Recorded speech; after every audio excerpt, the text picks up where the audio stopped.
Vamos lá, turma, vamos dar sequência que temos muito ainda para estudar a respeito do inquérito policial, tá? O material de vocês, após as características do inquérito, já nos remete ao início do inquérito policial. E o início do inquérito policial vem disposto, as formas de início do inquérito policial estão dispostas no Código de Processo Penal, no artigo 5º. Então vamos a ele, vamos fazer a leitura do artigo 5º do CPP, tá? Diz o artigo 5º o seguinte: nos crimes de ação penal pública, o inquérito policial será iniciado 1. De ofício, 2. Mediante requisição da autoridade judiciária, 3. Mediante requisição do MP, 4. Mediante requerimento do ofendido ou de quem tiver qualidade para representá-lo, ofendido ou seu representante legal, portanto, tá? Esse é o dispositivo legal. Então, como é que a gente vai fazer essa análise? De ofício, quando é que o inquérito é instaurado de ofício? Quando a autoridade policial toma conhecimento de um fato que é de ação penal pública incondicionada, tá? Exemplo, homicídio. A autoridade policial toma conhecimento de um homicídio, é evidente que ela não precisa autorização de quem quer que seja para instaurar o inquérito policial, tá? De ofício, portanto. Era assim, por exemplo, um roubo também é de ação pública incondicionada. Um furto também é de ação pública incondicionada. Era assim, eu comecei a dizer, no crime de estelionato, que após o pacote anticrime passou a ser de ação penal pública condicionada, pasmem os senhores, tá? Então, no caso do estelionato, não é possível mais a autoridade policial iniciar o inquérito policial de ofício, não é mais possível, tá? Além dessa possibilidade, ainda pode ser o inquérito policial iniciado, então, conforme o material de vocês ali, letra B, por provocação do ofendido, tá? É a vítima que leva a conhecimento da autoridade policial o crime, por exemplo, um roubo, tá? A terceira possibilidade por delação de terceiro. Como assim delação de terceiro? Um terceiro que fica sabendo e que delata o fato à autoridade policial. Então, o terceiro fica sabendo que houve um roubo, o terceiro fica sabendo que houve um crime de furto e delata o fato à autoridade policial. A quarta possibilidade aqui é requisição da autoridade competente, tá? Seja ela o Ministério Público ou o juiz de direito, tá? Depois a gente vai falar um pouco mais de requisição. E, por fim, a última possibilidade é através da lavratura do auto de prisão em flagrante, tá? Então, pessoal, nós vamos ter três procedimentos, assim, vão ter 3 documentos diferentes no inquérito, a depender de como se deu a iniciativa para a instauração do inquérito, tá? Se o inquérito foi instaurado de ofício pela autoridade policial, vai ter lá no início, o inquérito policial vai começar com um documento que se chama portaria, tá? Então vai ter uma portaria lá, um documento que diz instaura o inquérito policial para apurar o crime tal e determina as seguintes diligências. É uma portaria de abertura do inquérito policial, tá? Se esse inquérito policial não foi instaurado de ofício, seja porque o delegado de polícia tenha tomado conhecimento, ou porque a vítima tenha procurado, ou porque um terceiro tenha delatado, nessas 3 hipóteses a autoridade policial inicia o inquérito por portaria. Agora, se houve uma requisição do juiz ou do MP, é essa requisição que inicia o inquérito, esse documento chamado requisição que inicia o inquérito e não mais uma portaria da autoridade policial, tá?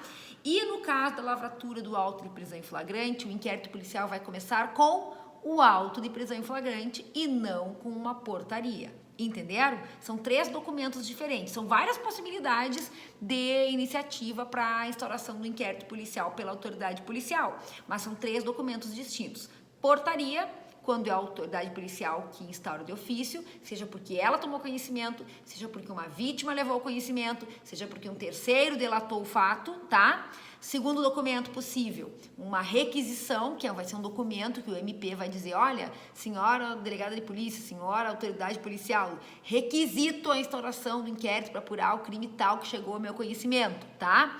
E lá no MP também, ele vai tomar conhecimento porque ele ficou sabendo, ou porque alguém levou conhecimento dele, a vítima, ou alguém que delatou o fato, tá?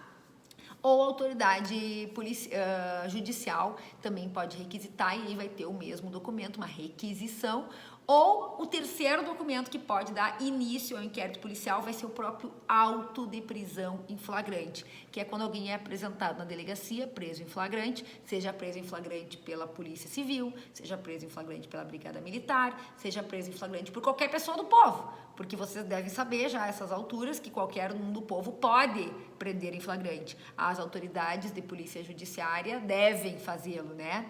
Então, quando tiver um auto de prisão em flagrante, a gente não vai ter portaria nem requisição. A peça pórtica do inquérito policial vai ser o auto de lavratura da prisão em flagrante, ok?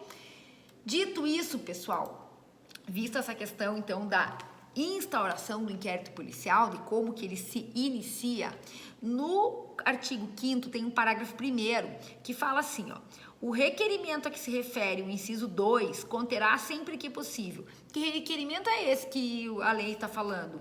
É a autorização do ofendido para a instauração do inquérito quando o crime for de ação penal pública condicionada à representação, tá?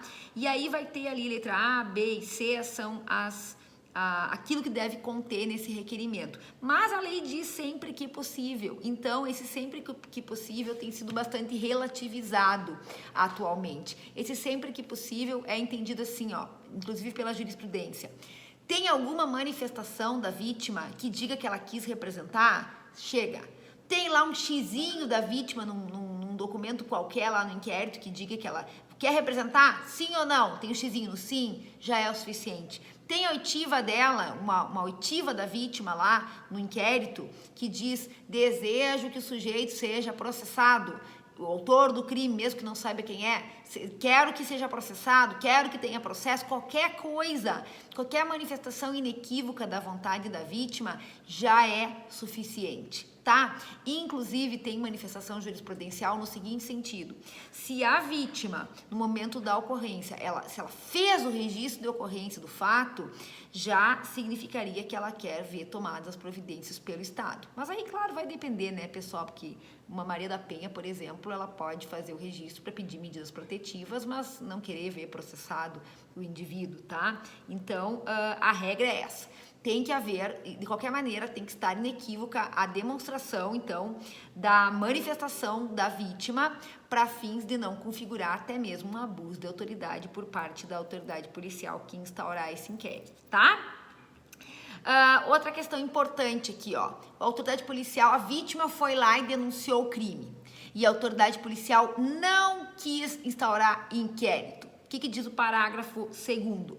O despacho que indeferir o requerimento de abertura do inquérito, desse despacho, caberá recurso para o chefe de polícia. Então, a vítima vai lá e diz que a vizinha implantou um chip na cabeça dela enquanto ela estava dormindo e que agora ela não consegue mais viver tranquila porque esse chip que está na cabeça dela está dando interferência nos seus eletrodomésticos, tais como liquidificador e TV.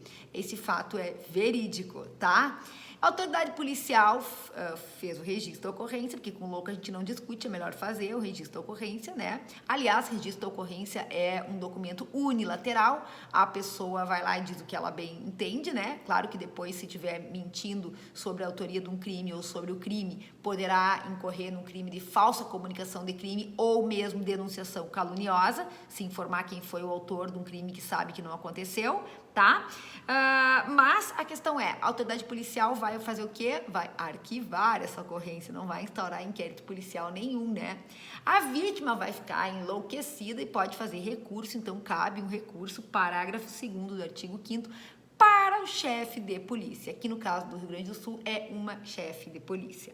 Tá, pessoal? Então, isso é uma coisa bem interessante aí, cabe esse recurso, não sei se todos vocês imaginavam que isso existisse, tá?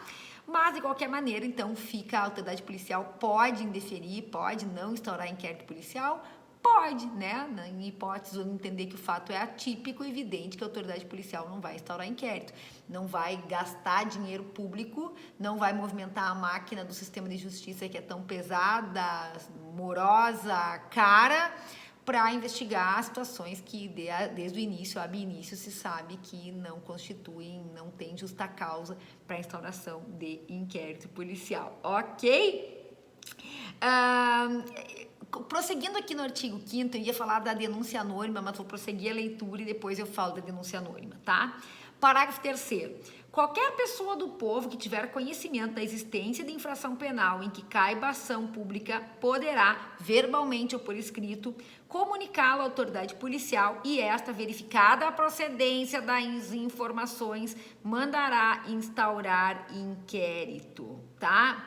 Pessoal, esse parágrafo 3º é o que evita o abuso de autoridade e, inclusive, outros atos criminosos advindos da instauração de inquérito policial por denúncia anônima, tá? O STF já entendeu que não se pode instaurar inquérito policial com base exclusivamente em denúncia anônima. Anotem aí, se quiserem, habeas corpus número 98345, 98.345, habeas corpus do STF, dizendo que se a denúncia for anônima, requer atividades, diligências preliminares da autoridade policial antes da instauração do inquérito policial, tá? Para que essas diligências? Para apurar se há alguma verossimilhança nessa denúncia anonimamente feita ou não. Senão seria muito fácil, né, gente? Vamos lá, a doutora Diana praticou um crime de tráfico de drogas, denúncia anônima, lá por Disque Denúncia. E aí chega essa denúncia para o delegado de polícia, ele vai instaurar inquérito, porque ele não gosta da Diana mesmo, né? Então ele vai instaurar um inquérito para apurar aí que a dona Diana é traficante, né? Então seria muito perigoso e muito fácil, né, movimentar a máquina pública contra pessoas evidentemente inocentes, né? Evidentemente que esse meu exemplo é um crime impossível, tá? Mas precisa então essas diligências preliminares quando for denúncia anônima, tá? Quando não for denúncia anônima, aí tudo bem, porque aí é a dona Diana que está denunciando o seu fulano de tal, né? Então, se ela estiver denunciando o seu fulano de tal por um fato que ela sabe inexistente, sabe que não foi o seu fulano de tal o autor, ela fica, ela sofre a incidência do artigo lá do Código Penal que trata do crime de denunciação caluniosa, tá? Então, é isso. Além desse parágrafo 3º, nós temos um parágrafo 4º nesse artigo 5º, que vai dizer que o inquérito nos crimes de ação penal, quando os crimes em que a ação penal pública depender de representação, não poderá sem ela ser iniciado. Já falei isso antes para vocês. Significa o quê? Se a vítima tem que representar, eu não posso instaurar inquérito sem a representação da vítima, tá? Ainda mais depois da lei de abuso de autoridade. Tá? Então, precisa da representação, eu não posso instaurar sem a representação. Isso, pessoal, tem gerado algumas discussões, algumas confusões e alguns atravessamentos, na minha opinião, no que diz respeito à Lei Maria da Penha, tá?